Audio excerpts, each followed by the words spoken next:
Amen. Well, I have a few slides I want to show you from Pastor Dan. He's in Washington. There was a small group that was not going to be able to go. And so our tour company said, would you care if they joined along with you? So I called up Dan. Is a wonderful guy. He's going to assist me in the trip as well. And so it's very exciting. He has some wonderful things he's going to do. We also have another pastor, Ralph. They're from Northern California. They have a little group of 6 who have been a part of our group all the way along. And then also we'll have Pastor Dave Rose from the River Christian Fellowship. He had signed up to go anyway, so he's going to be with us. So there'll actually be 4 pastors on the trip, and it'll be a fantastic time. But anyway, Pastor Dan put these videos together. This here is the western wall of the Temple Mount. This is the Jews' most holy place, and it's absolutely amazing to be able to go there. I want to kind of go through some different things so that everybody's on the same page. Your passport. Your passport is your most important possession. I can get you without your luggage. I can get you without your purse. I can get you without your hat, your coat. Any of that stuff can be replaced. Your passport, on the other hand, isn't. Okay? And so, your passport must be kept with you. A lot of people will get a little passport thing that goes over their neck, especially traveling. You know, through the airports. We'll need them in Los Angeles. We'll need them in Turkey for those that are joining in other places. And just so that everybody knows how the air flight are going, all of us who are traveling from here, there will be 18 of us traveling from here. Grumpy is going to be taking us in the church vans down. We are flying out of Turkish Air. I think we did it the last time we went to Greece, I believe. I know I flew Turkish Air before. Very nice airline. We'll be in the Bradley terminal. Our plane takes off at 6:20. Now, I am a fanatic about being at the airport early on an international flight. So we will get there about 4 o'clock, at 2 hours prior to. And that means we're going to leave here and we will let you know exactly somewhere around 12:30, so that we have time to stop on the way down. Just in case we run into traffic, we may get there 3 hours early, but I want to guarantee that we're not going to miss our flight. Okay, so we'll get there early. We'll be able to eat while we're there. Of course, they'll serve meals on the plane as well. We fly, because there's a 10-hour difference, we fly all night. We arrive at 5 o'clock the following evening into Istanbul. A very quick plane change, and we're on to Israel, where we arrive at 7:30 in the evening. It was a very short ride to be able to get to our hotel. Our hotel is the Dan Panoramic. It's right on the Mediterranean Ocean in Tel Aviv. It's absolutely wonderful. It's like 20 stories tall. Great views. We'll be within walking distance. There's a beautiful promenade out front. You can go swimming in the Mediterranean if you want. Here's something I always suggest. And for those that are coming from other areas, I'm going to speak into the camera here for a little bit. For those that are flying Delta, you are rendezvousing all together in New York. And you're coming from Minnesota and Idaho and Washington and a number of different places. What I'm going to ask is that everyone traveling have their name tag on. And that way, for those of you that are meeting in New York, you will be able to recognize other people from your group because they'll have a name tag on. And you guys arrive at 2:30 in the afternoon. You'll be transferred onto the hotel where you have a couple more hours than we will. Here's my suggestion. They will feed us dinner when we get there. That if you lay down on your bed, you will miss dinner. So my suggestion is don't worry about freshening up or anything. Come down to dinner, then go to bed. With the 10-hour difference, one of the phenomena that happen is you wake up early in the morning. So the majority of people wake up 2 or 3 o'clock. The Mediterranean Ocean is absolutely gorgeous. The water is warm. It's crystal clear. You want to go for an early morning swim, you can. That first day, we will take off pretty early because we have a lot to do that day. The first place that we'll go is Caesarea by the sea. I like being the first one there. And we have Greg and Aaron, who are our worship leaders, so we'll have our own little band that's going. So we'll be able to have wonderful times of worship in special places, and that's going to be a blessing. The first day, everyone gets real tired about 3 o'clock in the afternoon. Don't worry, everybody starts nodding off. So, when we can, we will get to the hotel. Our hotel in Tiberias is the best there is. It is a 5-star hotel. It is called the Scots. It is owned by the Church of Scotland. It was originally a hospital from the 1800s.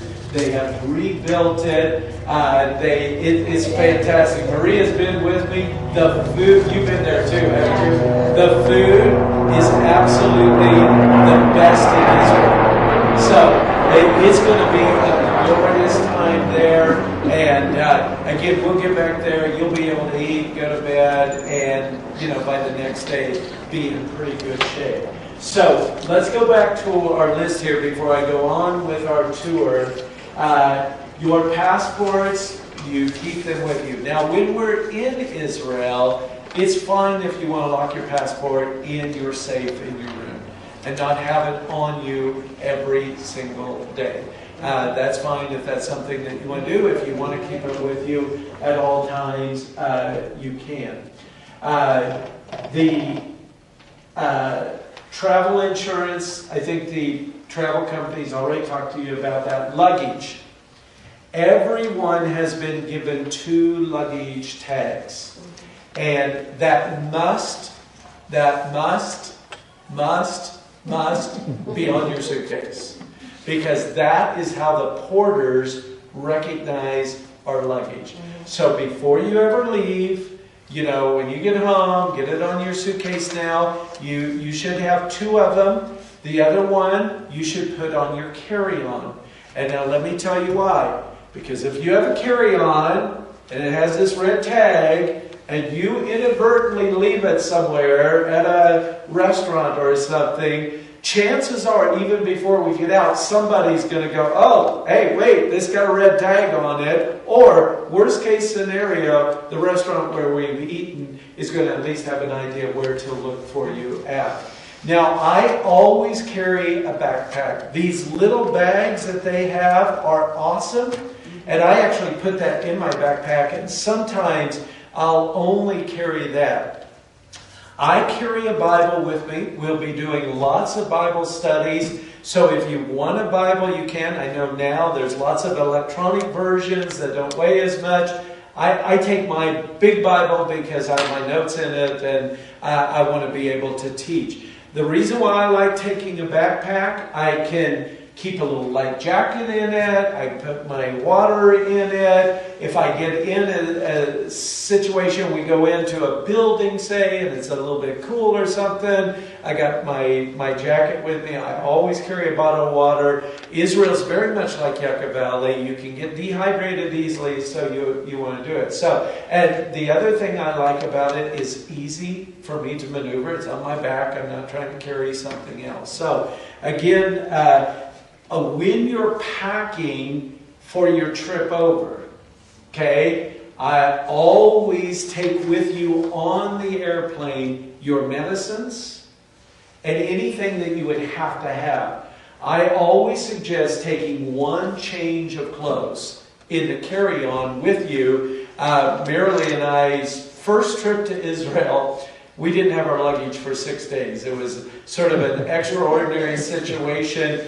We had gone to Greece for 2 days, and we weren't with our group. We had got caught in a snowstorm. Our plane got diverted. We met our group in New York. Our luggage didn't arrive. We were in Greece 2 days, then we left, and then our luggage arrived in Greece. Then we were in Tel Aviv for a day. We left, and our luggage arrived in Tel Aviv. Then we were in Tiberias for 2 days, and the day we left, it landed in Tel Aviv. And it was chasing us, but behind us. So having something else to change and having those things that are essential for you is a good idea. And now they make those little disposable toothbrushes. That actually feels pretty good after you've been on a plane for 10 hours brushing your teeth. The sanitary wipes is a good idea. That tray on your airplane is about the dirtiest thing there is. So you can wipe that off, and have that. The food on the plane, as I remember on Turkish Air, was good. Packing for your trip, the luggage. You can have one suitcase. Okay, one suitcase and one carry-on. Now, here's my suggestion. On Turkish Air, the luggage limit is 45 pounds. For those that are traveling Delta, I believe it's 50 pounds. I always leave a little extra room in my suitcase. I don't pack my suitcase to the gills because I may want to get something. Now, there are some people, and this is actually a good idea, who take clothes that they don't care about. And when they're done with their clothes, they throw them away. And if they want to buy something, put it in their suitcase. So that's another idea. I've never actually done that. I take travel clothes that I can rinse out and hang up. We are 3 nights in Tiberias. We are 4 nights in Jerusalem. So you can easily rinse out things and they will dry. Laundry services, these are nice hotels you can do it. They tend to be expensive. But they work very well, and you can be taken care of that way. Israel is a very modern country.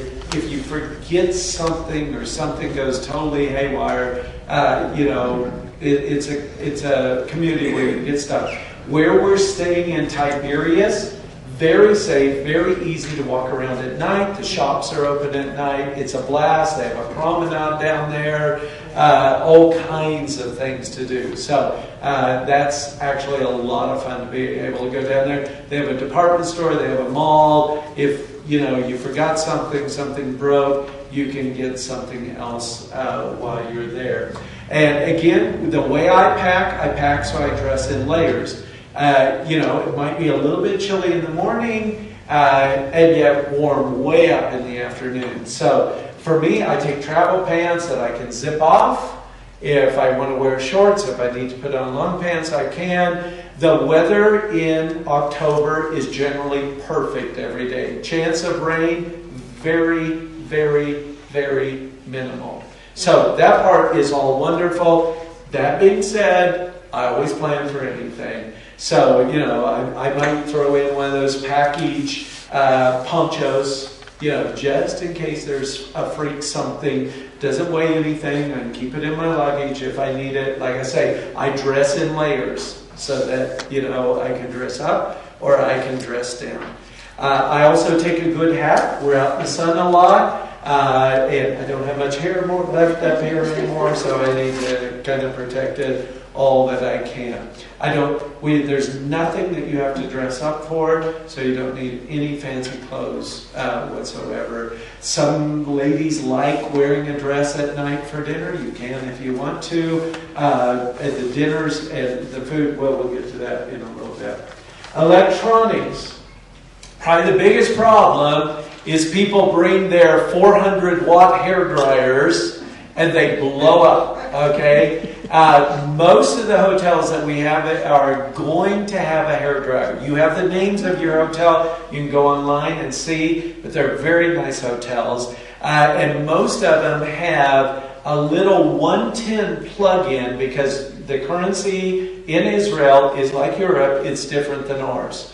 And so to charge a cell phone or a camera, they'll have a little 110 plug-in, usually on the hairdryer in Israel. But if you want to bring a curling iron, you want to bring a hairdryer, you need to go to In the Bag, which is down in La Quinta, and tell them what type of utensils you want to use, and then get a chart or a converter that's big enough to handle that. I'm pretty sure I've yet to take a trip where somebody didn't blow up their hair dryer. Or two. Because they didn't have a big enough converter to be able to do that. My suggestion is don't bring your 400 watt hair dryer, get something a little bit, and they make travel ones that already have that in there. But again, I believe the hotels that we're in have it. You can even call the hotels if you want, go online, get their number, email them and say you got a blow dryer in there. But if you need a curling iron, again, get one that a lot of them nowadays have the converter built right into them. Look on your curling iron. Sometimes you can flick a switch and it is able to work. You need an adapter. And so again, In the Bag down below will be able to help you take care of it. Internet and Wi-Fi, and I'll talk about cell phones and photography all at the same time. Anymore, because of how good cell phone cameras are, I don't even take a camera anymore. I do everything off here, great pictures, I don't have to worry about it. What you have to worry about if you have a smart cell phone is shutting off data roaming and several other things. What you need to do is call your particular carrier. You need to tell them, I'm traveling to Israel. Tell me what to do. I took a trip once. A person didn't listen to me, had a $1,600 phone bill when they got back because they didn't shut this stuff off. And they were making phone calls and, didn't realize the impact of what it is. So, I don't take a chance. I know with the smartphones, you're supposed to be able to use Wi-Fi and it doesn't charge you.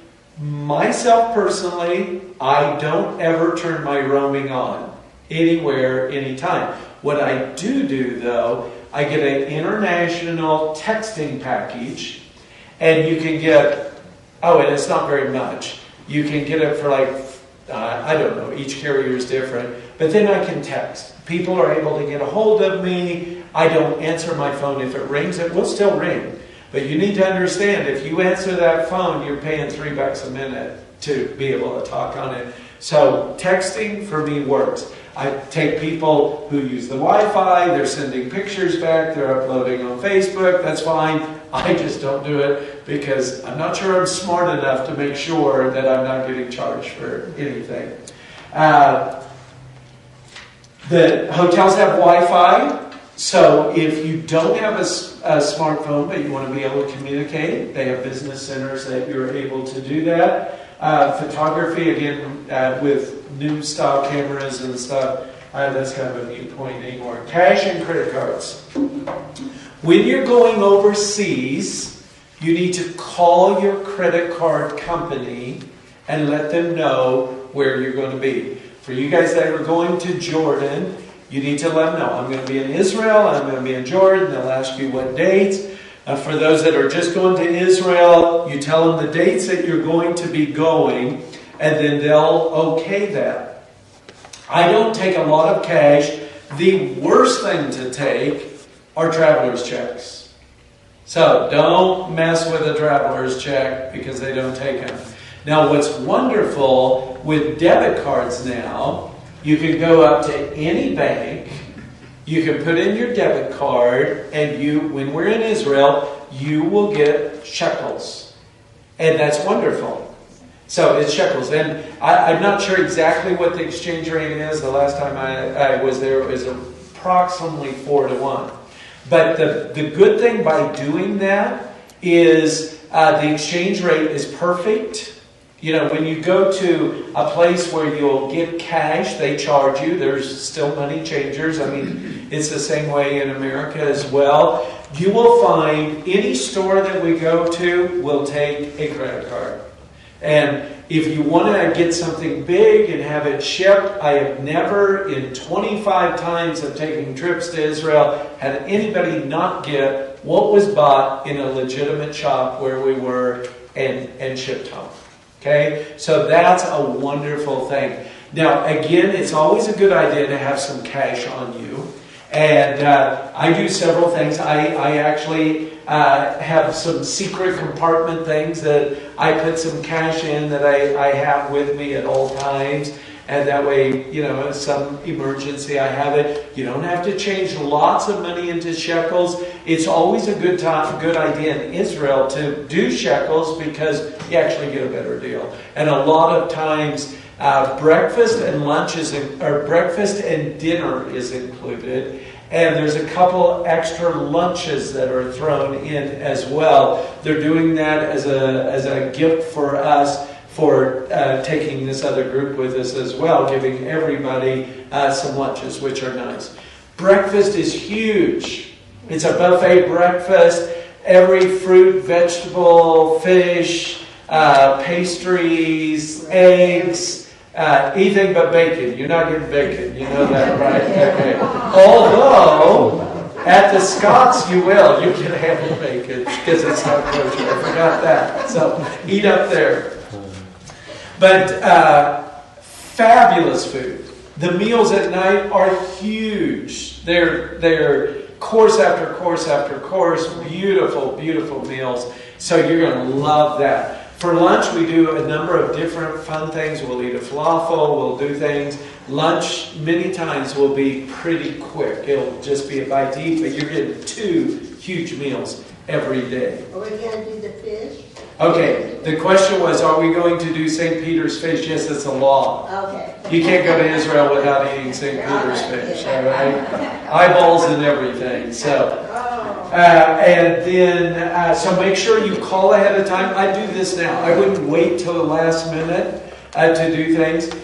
Something else, I'm probably going to start next week packing because my week before is just crazy and I have enough travel clothes that I can just leave in there that I don't plan on wearing. But that way you have a little bit of time to think out what you want to do and how big your suitcase is. Another way to get empty space in your suitcase is egg cartons. Empty egg cartons. You can fill that in if your suitcase is only half full and you plan on getting something. You can get some empty egg cartons. As you get stuff, throw the egg cartons away. Wait a question. Is there a size limit on the luggage? There is a weight limit. Weight. Okay, 45 pounds. So, and again, talking about luggage, we have already paid for porterage, which means when we get to a hotel, the porters will unload the luggage, and every hotel is exactly the same scenario. You come into the hotel lobby, they'll have usually something for you to drink, some type of juice there. I will get all the keys. The keys will have tags that you put on your luggage with your room number. And I'll start calling off names. And then if you're with somebody else, you have a roommate, there'll be 2 of you together. You put your name tags on your luggage that the hotel gives you, and then you can go on to your room. The hotel will deliver your luggage to your room. The same thing when we check out is that you just set your luggage outside your door, and the porters will come and do it, and I'm tipping for all of you. So that's already taken care of. You don't have to tip them any extra. You don't have to tip them when they come into your room with your luggage. It's all been paid. Okay? And that's at every hotel stop that we have. Okay? Exchange rate, time difference, 10 hours difference between Israel and here. Yeah, Ted. That 45 pounds, is that for both? No. 45 pounds for your check-in luggage. Oh. And then your carry-on, it just has to fit on the deal before. Yeah. Again, a simple advice is that I wouldn't buy the biggest carry-on luggage that is known to mankind because it's just hard to deal with in getting it overhead. So get something that you're able to deal with. There are a couple times where you do have to be able to maneuver your own luggage. When we're going through the airports, for instance, you got to maneuver your own luggage at that point. Once we're there in Israel, no, you don't have to. But there are a few times where you do. Going through customs, you have to maneuver your own luggage. So make sure it's something that you can handle. Here's my theory. The lighter the luggage, the better the trip. So, anyway, time difference, coffee. Some people, and this is awesome. I actually have done it. This is the first trip I'm going to do it. I went to Costco, got the little packets of Starbucks coffee so that when I was on the plane, I could get a really good cup of coffee. So you might want to throw, if you like a really good cup of coffee, although I love the coffee in Israel, and I love the Turkish coffee. So at the hotels, it's fine. But if you're, a connoisseur of coffee and think that the airplane coffee isn't going to satisfy your Starbucks taste, you can take a couple of those with you. Shopping. Every single place that we go has a gift shop. We will not stop at every gift shop in Israel.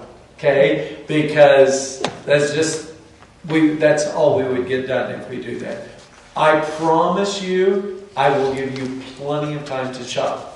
You guys are very fortunate because Marilee is with us on the trip. So we get more shopping opportunities than we used to when I was single. But we will give you opportunities. We'll have, the wonderful thing is in Jerusalem, our hotel is within walking distance of a beautiful, brand new shopping area which walks right into the old city. Yeah. So you have all the newest, latest name brands in this outdoor plaza, which is absolutely fabulous. Mm-hmm. Then from there you can walk into the old city and barter and do all that. Yes? With regards to being in the old city, is there anywhere where you don't want to be? Is it safe? It's pretty safe everywhere. Here's the deal. It's never a good idea just being by yourself. It's always best to be with a few other people. I don't care where you are, in any major place. It's just a good idea not being by yourself. But, we go about every night into the old city. And, because when we're walking through the old city on the tour, we don't have time to stop. So the nice thing is you can easily maneuver your way down there. One of the nights, we will arrange my brain's gone dead. A trip to another big shopping district. But it's far enough you have to drive. I'm sorry, I can't think of it. It'll come to me as soon as it's over. But we'll have those types of opportunities too. And then medications.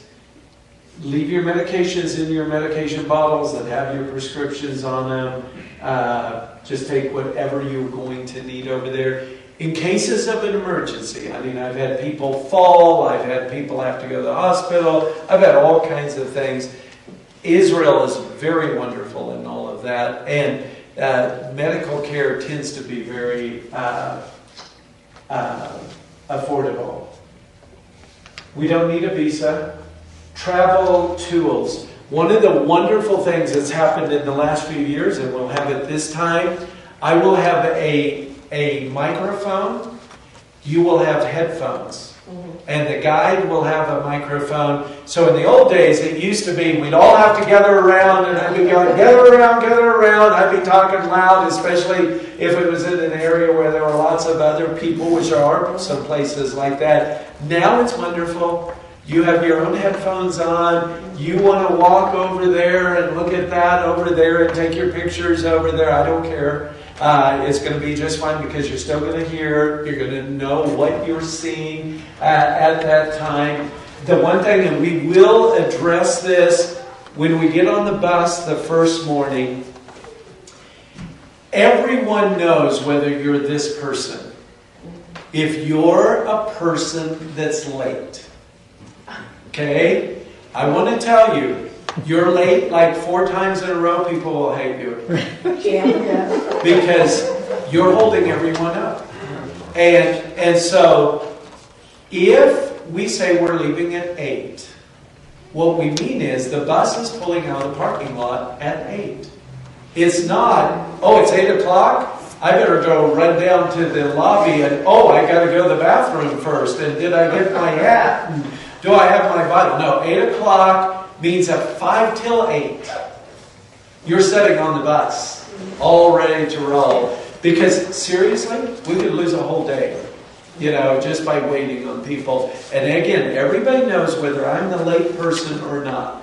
And so if you are, just plan accordingly so that you're early, so that we do. A lot of times we'll turn you loose. We'll say, okay, it's 1 o'clock, you got to meet back here at 2 o'clock. We mean 2 o'clock you're there, standing. We've already counted because 2 o'clock we're walking away. Does that make sense? And when we do that, we have no issues. Now, if there is a major, sometimes something happens, we're going to be very, very graceful with that as well. Okay? Anybody have any questions over that? Yes? By vaccines, do we have to take some before we go to Israel? Do we have to do what? Vaccines, shots? No shots, no vaccines, nothing. The question was, do we need vaccines? The answer is no. Well, let me run through just the rest of these slides here real quick, and then we'll ask any other questions. Oops, going the wrong way.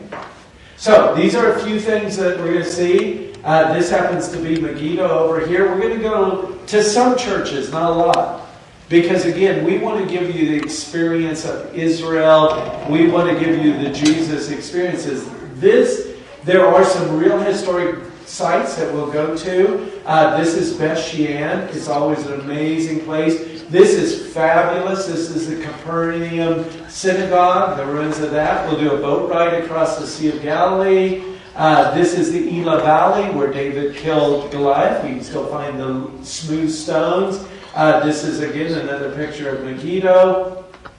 This is in Jerusalem. This is the Western Wall and the Pool of Bethesda. We'll stand here, get a group picture overlooking the city of Jerusalem from the Mount of Olives. This is the Western Wall. That is the Garden of Gethsemane, which we will go to. And we'll hopefully be able to float in the Dead Sea. There's lots of eating to do. Food is fabulous over there. Is it safe to visit Israel? I always say the most dangerous part of our trip is getting through San Bernardino. We do that okay. We'll be just fine. Now, I suggest a couple things that we will do for those that are hardy and want to. Going through Hezekiah's Tunnel.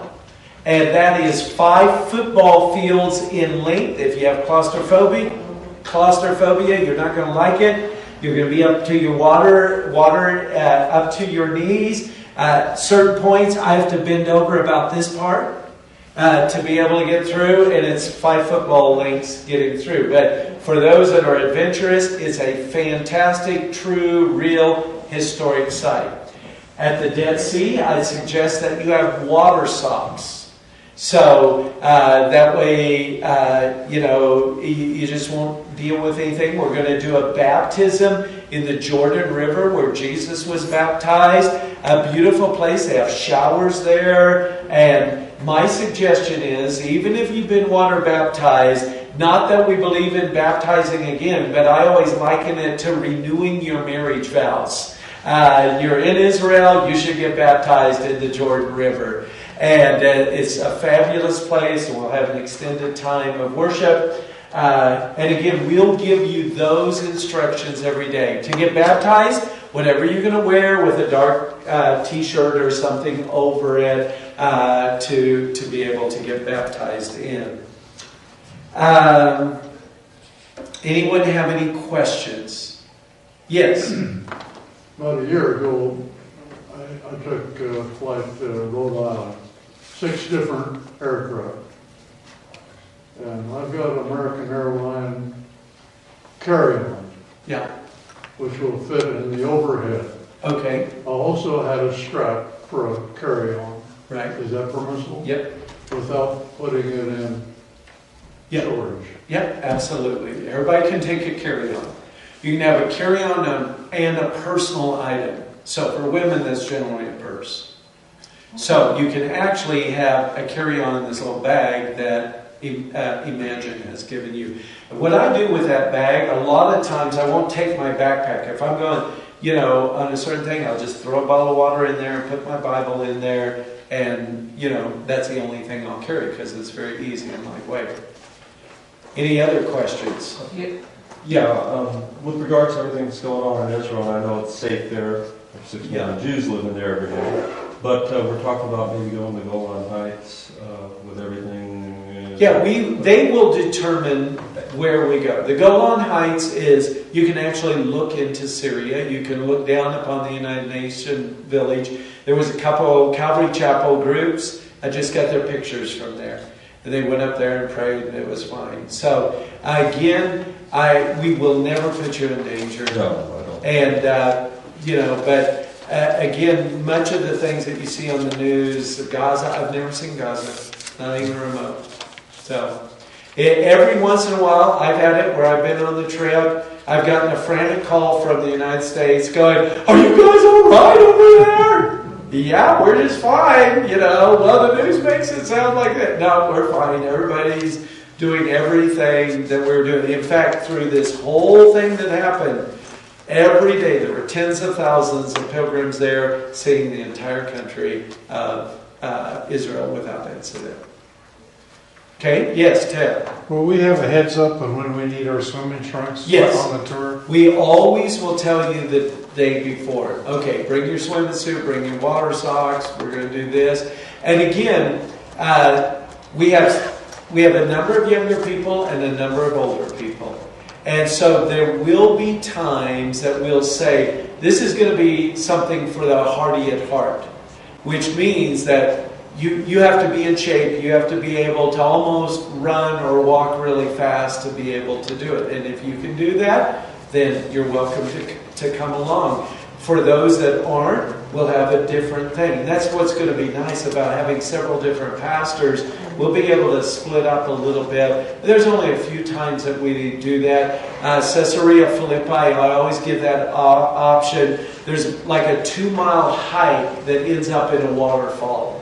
The thing is, we walk, not quite jog, but walk pretty fast, and we make it there in about 20 minutes. And it's a blast, and, especially the younger people like doing that. So, like I say, there will be those times where we'll do a few different things. If someone just gets really tired, that's fine too. We'll have times where, if you don't feel like getting off the bus, you don't have to. But you're going to have a fantastic trip of a lifetime to Israel. As we spend 3 nights in the Galilee, which is wonderful. You're not going to want to leave the Galilee. It's absolutely one of my favorite parts. We have 4 nights in Jerusalem. Then we have a group of 14 people who are going on to Jordan. So there will be, out of this group, I believe there's 8 of us going on to Jordan. And 7 of us going on to Jordan. And there'll be 11 of you flying back to the States. So with regards to that, at that point, we'll be just carted over to the airport? Yes, you'll be taken over to the airport. Marilee's actually going to be with you. She's decided to come on back at that point as well. So she'll be able to help you through the airport going home. And again, you've been there. Trust me, they won't keep you. I'm not worried about it. They will make sure you get on a plane. There's only one plane change in Istanbul. It's a very wonderful airport. Beautiful, easy to get around in. And then you're on the plane, you get off at LAX, and Grumpy's there to pick you up. What are the people like there in Israel? What Wonderful. kind of hospitality? Every variety of people. It's just like America. Because you have Russian Jews, Yemenite Jews, Ethiopian Jews. Plus you have lots of people who aren't Jews that live there as well. Any other questions? So, again, we will let each of you know exactly what time we're departing for the airport. And my request is that you be here a few minutes early so that we have time to load all the luggage and get going. Okay? And with that, I think we'll pray. And I'll just make sure that there's nothing else that I need to know. And again, it's make sure I believe everyone had to send a copy of your passport, right? So that they're valid. I cannot tell you how important that is. I had some missionaries once here on their way from Washington to go to Mexico. Didn't have their passport. They didn't go to Mexico. One other thing, this only happened to me once. I had a person, when we were in Jordan and we were coming back to Israel, they had a little carry-on thing, and they thought their passport didn't fit in it good enough, so they took a scissors and trimmed their passport. We like to never get that person back into Israel. You may not touch, alter your passport in any way. So just so that you know, that is a no. All right? All right, well, let's pray. Lord, we thank you so much for this evening. We thank you for the fun. I thank you for everyone that signed up. We pray that every step along the way, that you would go before us now. In Jesus' name. Amen. All right. Anybody has individual questions, I'll be happy to do that. And this will be posted up on the internet tomorrow. So if you have somebody that doesn't live around here or someone that missed the meeting, they can go to joshuasprings.org and it will be listed on there.